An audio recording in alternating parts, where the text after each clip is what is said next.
This is the document. BRS ఉన్నప్పుడు వాడిన నీళ్ళు ఎంత ప్రతి సంవత్సరము, కాంగ్రెస్ ప్రభుత్వం వచ్చిన ఈ 2 సంవత్సరాల్లో వాడిన నీళ్ళ శాతం ఎంత?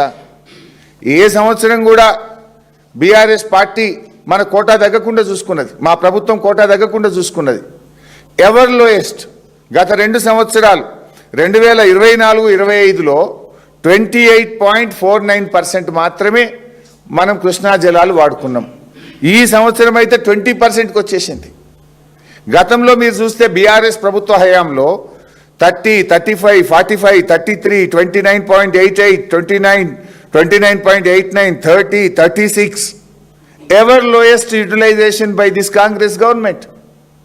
వరుసగా 2 సంవత్సరాల్లో అతి తక్కువ కృష్ణా నదీ జలాలను వినియోగించి ఈ రాష్ట్రానికి అన్యాయం చేసి ఇవాళ రేవంత్ రెడ్డి గారు చంద్రబాబుకు గురుదక్షిణ చెల్లించుకుంటున్నాడు.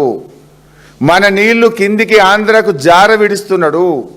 తెలంగాణ నీటి హక్కులను ఇవాళ తల్లే ఇది అయినట్టు దయమైందంట చూడు, అట్లా ముఖ్యమంత్రి ఈ రాష్ట్రం పాలిట ఇవాళ ఒక దీనిగా తయారైపోయాడు, శాపంగా తయారైపోయాడు.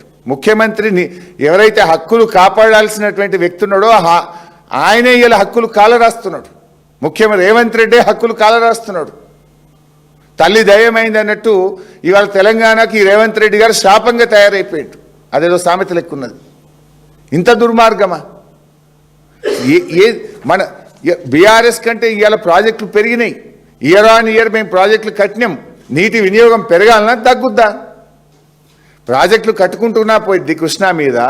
పెండింగ్ ప్రాజెక్టులు పూర్తయినా కొద్దీ అవసరాలు పెరుగుతాయి, ఆయకట్టు పెరుగుతుంది. దుర్మార్గం ఏంటంటే మీ పాలనలో ఈ 2 సంవత్సరాల్లో నీటి వాడకం తగ్గుముఖం పట్టింది. This is a total failure and negligence of Congress government.